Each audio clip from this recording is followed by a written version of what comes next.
Welcome to the Wealth Done Differently Retirement Podcast.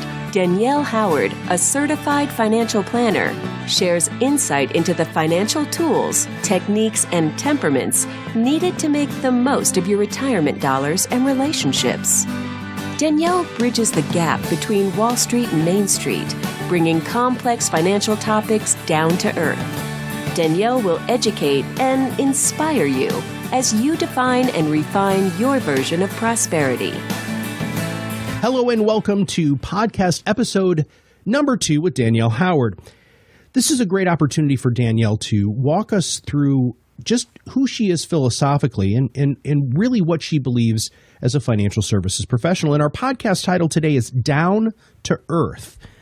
And Danielle, you're having me ask some very specific questions that a lot of people would overlook as questions that would be important. Do you mind, before we dive into the questions, for you to tell me where these questions came from and why they're so important? Well, I've written a book on the topic, Your Financial Revolution, Time to Recognize, Revitalize, and Release Your Financial Power. I think people are ready to start looking at their money differently. And especially as people move towards their retirement or rewirement years, the context needs to change with money because you don't have as much time to make mistakes or recover from challenges that life throws at us. So my goal with talking about money from a slightly different context is to help people reconnect with what really is their idea of prosperity, what is their vision of true wealth, and how to use their financial resources to be the wind beneath their wings. The foundation of all of this is what money is exactly. And that's the first question. I can't wait to hear your response. Money. Yeah, people think of money in different ways, and many times it's that green stuff. But we know it's changing. Now it's a push of a button because it's an exchange, and it's an exchange of value. We can look at it as money is what money does, which is a quote from Sir John Hicks, but that sounds so old and so broad. I appreciate the definition that Lynn Twist referred to money in her book, The Soul of Money, as a flow of our intentions. And that may for some sound a little ethereal or unearthly, but when you look at it, it really is. It is a flow of what is important to us. It is an exchange. It is a way of expressing ourselves, whether it is how we bring money into our lives with what we do to earn a living, or how we receive money. It could be from Social Security, or it could be from a trust account, and how we deal with it, how we feel about it, how we use it, how we give it away, how we spend it. It's a flow of what's important to us. It is a medium of an exchange.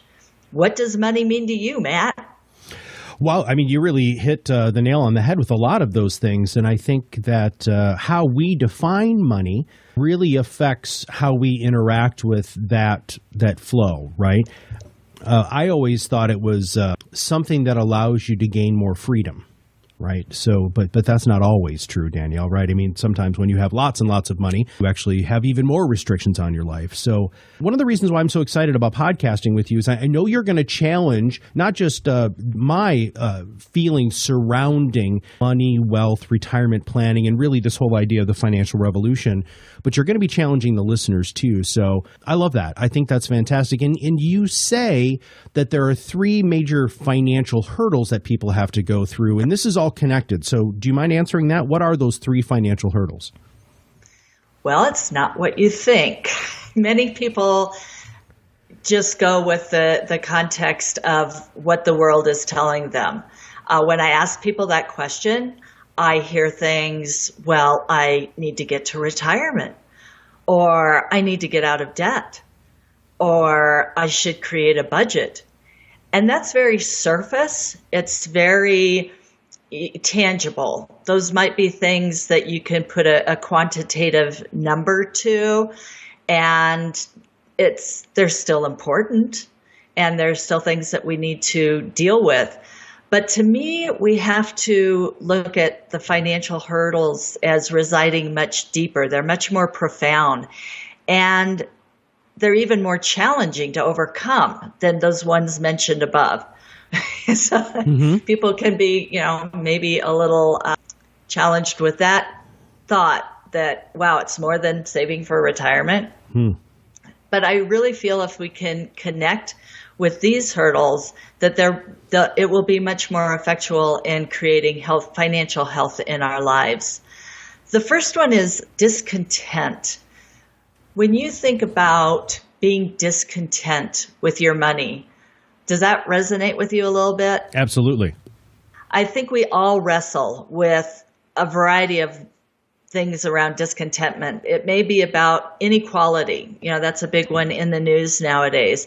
And we have to take a look that there will always be people that have more, and there will always be others that have less than us. What does that mean to us? And how do we talk about it? How do we process that? We may have discontent about how we receive money, whether that is through a job position. Are we happy with it or unhappy? It may be our feelings around guilt if we have received an inheritance or getting money from a trust fund. So looking at how money comes into our lives, there may be discontentment around how much joy we get out of it. We know that money can only buy happiness up to a certain point. And how do we wrestle with that aspect? We may have discontentment around our financial personalities, which is a whole nother podcast in and of itself. How we were raised around money, or maybe our life experiences, things that we've encountered. But that idea of discontentment around our financial decisions, our choices, our life worldview is something that we really need to address and deal with. Okay. Next, we have discomfort. Is it challenging to talk about money? I think so. And, we look at taboo topics around what are the big taboo topics out there? And it's usually sex and money. I have been working in this industry for over 22 years, and I will have couples come in, and this may be the first time that they have talked about money together. And I think that is something that we really need to address, is our discomfort around that. And in so many ways, our identity is tied to money. It's about what we do for a living, or what type of car we own, or what type of phone we use. And I think that there is some discomfort in separating our net worth from our self-worth. And we need to peel that apart, and we need to understand that they are separate. Are we willing to be vulnerable and talk about these types of things? It's one of the things that I'm willing to do through these podcasts is I'll be sharing some of my stories and some of the challenges that I've had in wrestling with this discomfort around who we are with money.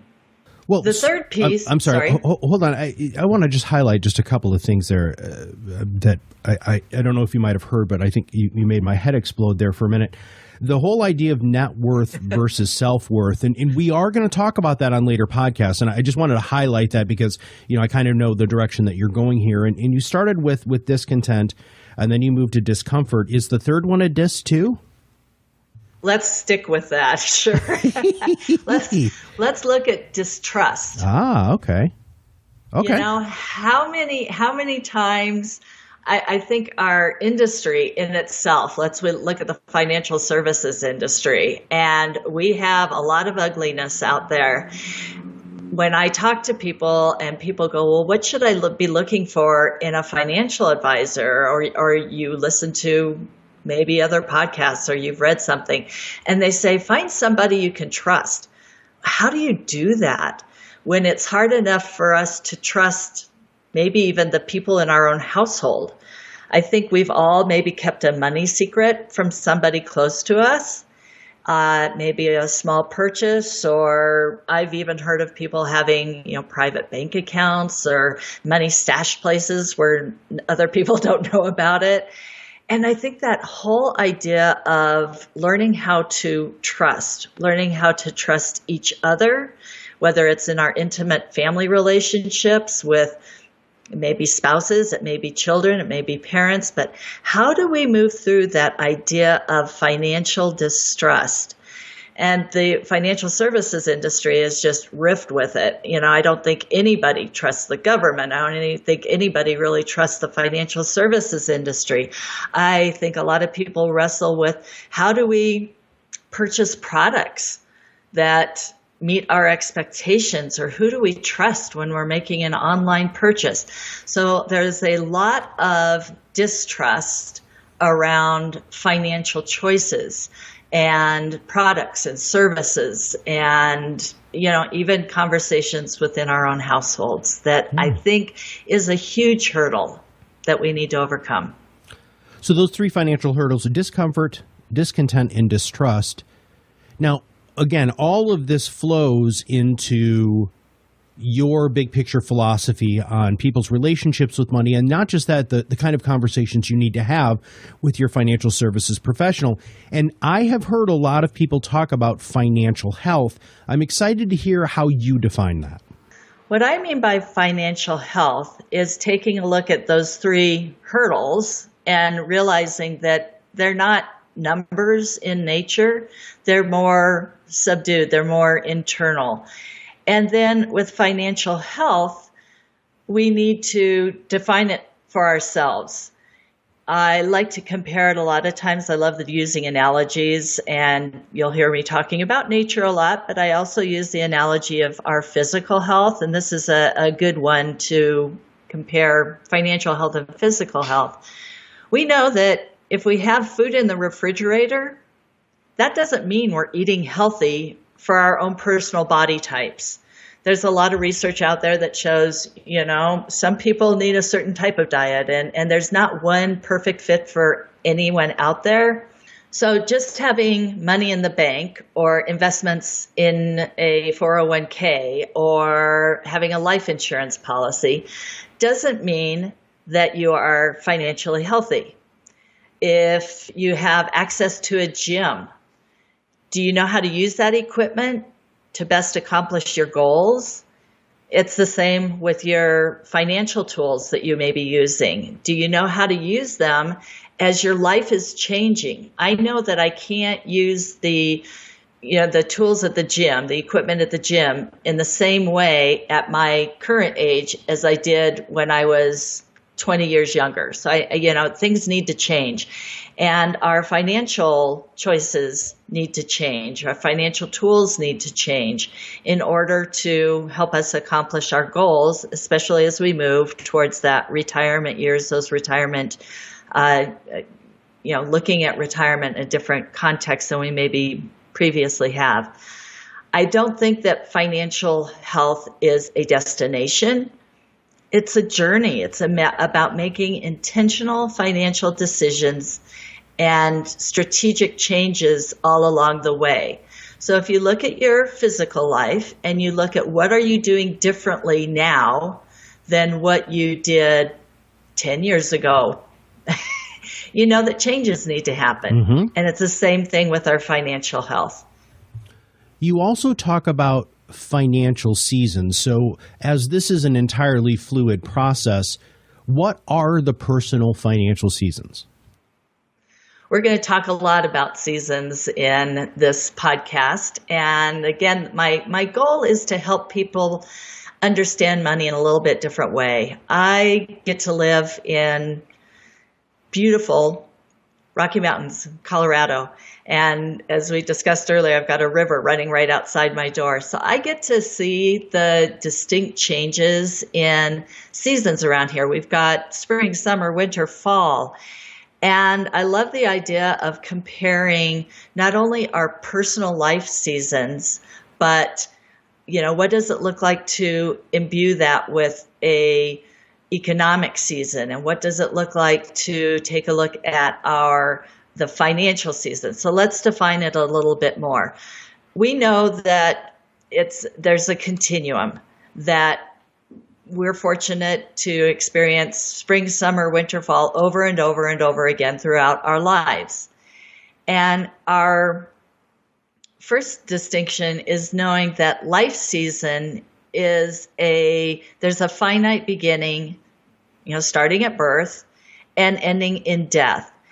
So if we were to look at it, compare that to the seasons, we would say a life season, we start with spring, birth, new life, and we end with death, winter. And there is a opportunity to bloom and grow and flourish, and then it winds down. So that's the beginning and end to our life. We also can look at financial seasons, and these are continuums. This is cyclical throughout life. Let me give you an example. So my husband rewired when he was 55 years old. He left a career in the financial services world, and we had really drilled down on what brought meaning to his life and how do we look at living a life without regrets. And we went through a process of opening that door to what was truly important to him, and he started a new career in teaching. So he entered a new season in his life at what people would consider a fall life season. He's in the fall of his life. He's 55 years old, but he is blooming all over again. We looked at how he wanted to invest in himself, how to go back to school, how he was going to cultivate that new ground as he got his teaching credentials and started this new career. That to me is exciting to walk people through the financial context of that. What does it mean? The financial services world and basically our culture in general says, oh, you're supposed to retire. You're supposed to draw a line in the sand, hop over into the fall season of life and withdraw, retire, pull back. And I say, yeah, no, not so much. Let's look at it a little bit differently. My husband, Mark, had a 10-year season of growth in this teaching dynamic. He taught high school. He was very engaged. It was a wonderful opportunity for him. We had to make some really big financial choices for him to be able to do that. So for him to enter this new growth season in his personal life, we had to take a look at maybe where we could harvest some financial resources. We had to look at what was going to happen to our income in order to pay for his schooling and to create an income stream for ourselves while he was in school. So many of us take a look at what's going to change throughout life. So knowing that these seasons are a little bit different, people out there, you may have to harvest some of your financial resources in order to, have a wedding or send a child to college or to make that big purchase or a business venture down the road. And you want to harvest from appropriate tools. It may be from investment accounts or life insurance cash values. So are you seeing kind of the picture I'm trying to paint, that you may experience different financial seasons within life seasons, and it isn't all, it's different for every single person out there, and that's what's exciting about this world I get to work in. Absolutely. Yeah. You're painting a very, very clear picture here. Okay. Let me paint you another one. How about a financial winter? So a financial winter would be something like a divorce or a death of a loved one. It has, the emotional impact, the emotional winter of that is really difficult. I've experienced those. But there's also huge financial implications. And when I went through a divorce at 28 and had a 1-year-old baby, I was in the spring of my life. I was getting ready to just bloom and grow and do all these things. And yet here I got hit upside life with a unexpected event. And we had to deal with the financial implications of that. I think for a lot of people, we experience those winters in life seasons that, it's a lot of times it's very unexpected and very painful. The average woman out there, they say his widowhood is 57, and that's mind-boggling to me. And these ladies, you need to look at how you're going to create an income stream and where is that going to come from. So you may be entering the fall season of your life, but all of a sudden you experience a financial winter, and you need to make decisions about how to take money, if you want to take money out of a deceased spouse 401k, or should you roll it over into your own? How do you deal with Social Security, with widow benefits? So there's a lot of moving, complicated parts that you can't look at just in a vacuum, and they need to be looked at together. And you just need to understand that a life season is going to have different financial seasons inside of it. That makes a lot of sense. You also talk about life principles.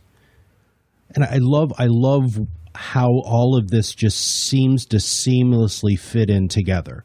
So your feelings about money, the 3 financial hurdles, which are discontent, discomfort, and distrust, talking about what financial health means, and then going through those seasons. And I like that it's not necessarily linear, right? As you were just talking about with your husband, right? There's other opportunities where spring can happen, and you should be open to that spring, or actually any of the seasons. There should be a level of receptivity there.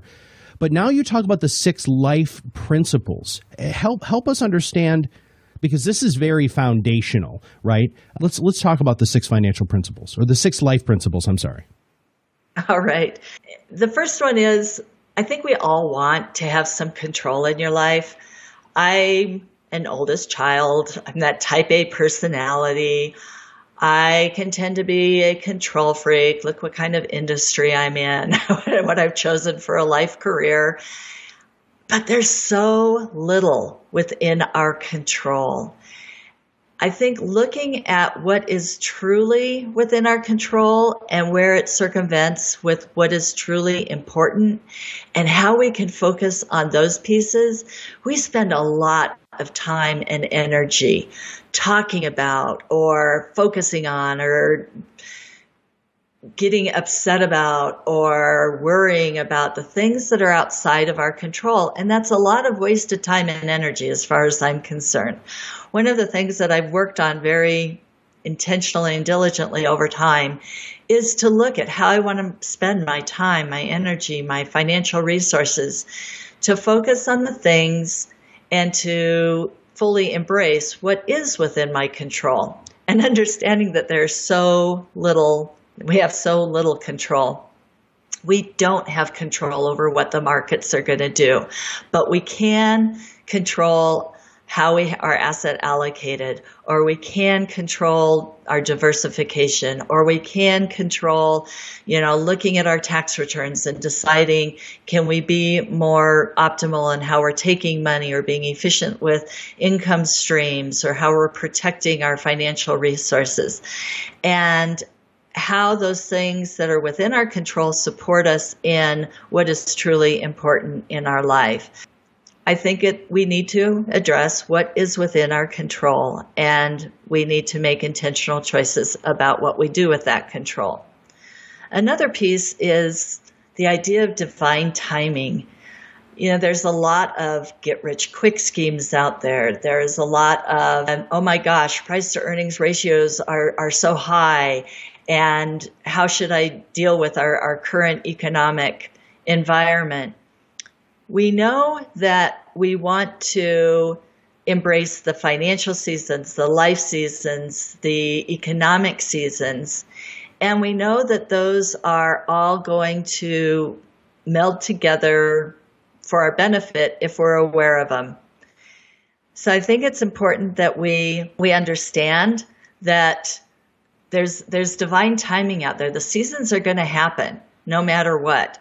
And that we don't want to fall into whether it's a get rich quick scheme or looking at, I see it a lot when people are aging and they're hitting that 55 and they're going, oh my gosh, I need to make up all this ground because I didn't prepare. So they try to they put all their money into equity environments that they're taking on too much risk for what is important to them.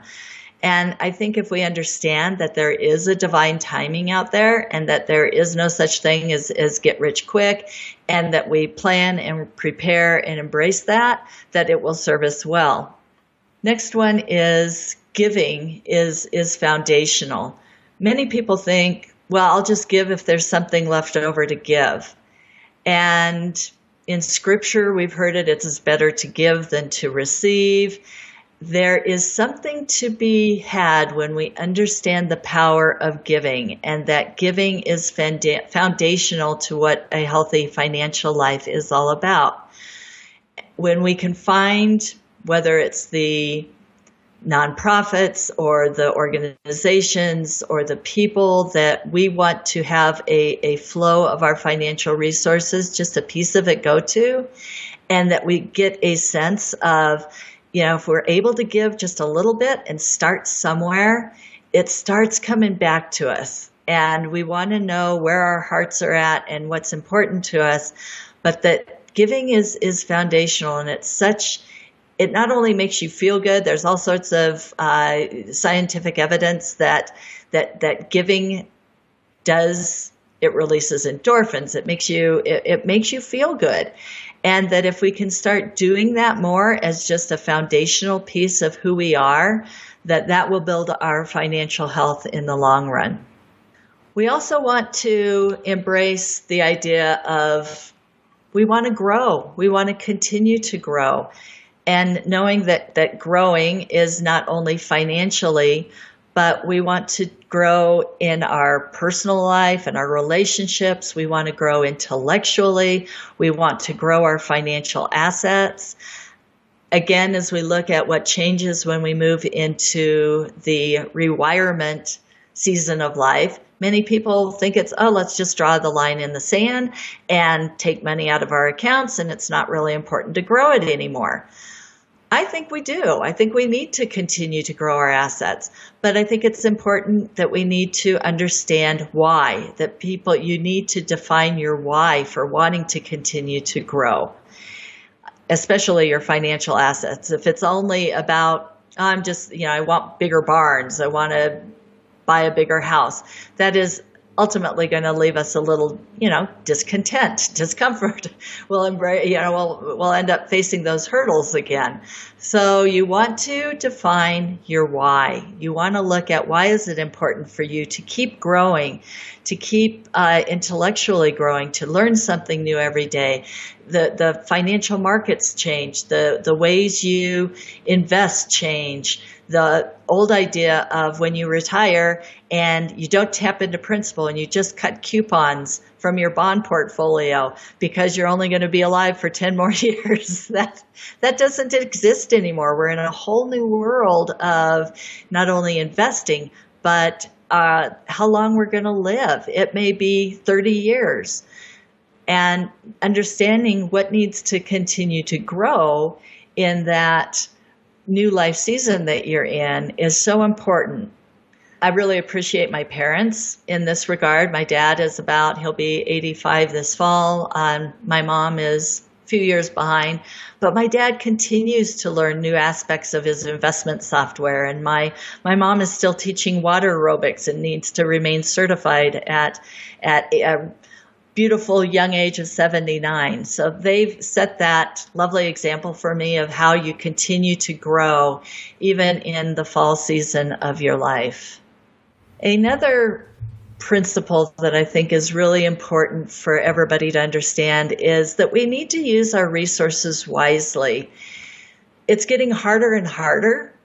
I live in the Rocky Mountains and in the West, where water is a huge resource that is always looked at as something that right now we're in a spring where we didn't get much water. We didn't get much moisture this winter. Our snowpack was way below average, and we need to conserve water. And I think if we look at our financial choices as our resources, and even looking at our investments, and when that unfortunately we create chaos and suffering in economies where we're wasteful or where we hoard access or we celebrate excess.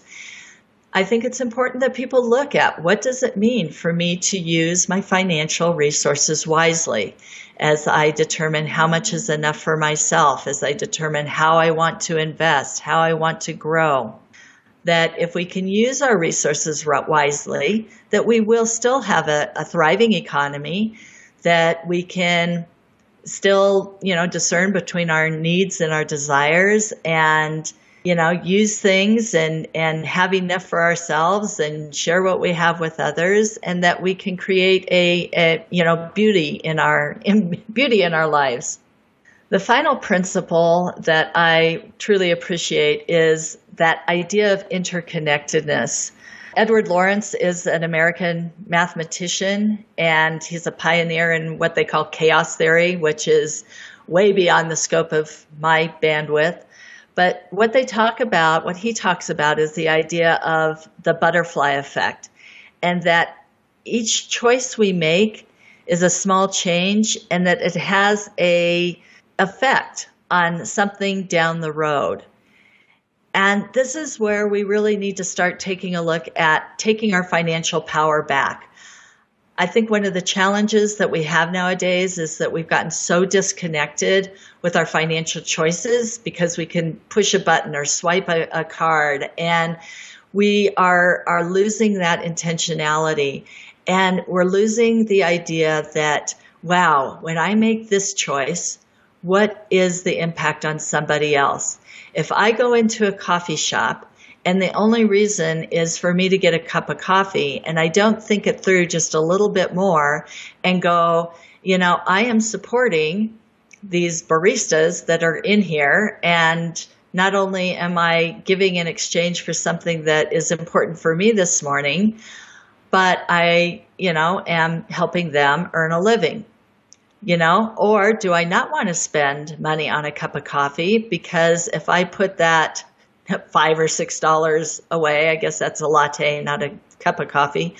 But if I were to put that $6 away and set it aside for my future use and have some compounding interest on that,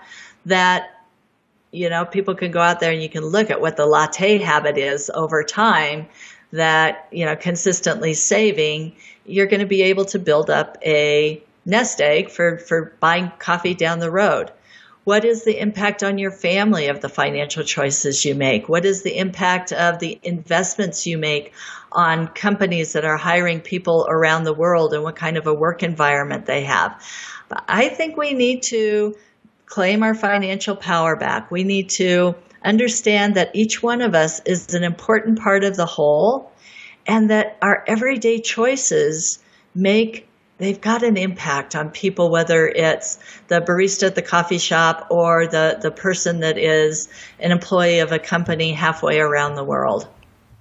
I love you talking about claiming your financial power back. And we do have a lot more power, not only to support the things, as you had just said, that we might want to support, but a lot of times it sounds to me like really taking a perspective on supporting yourself is also vitally important.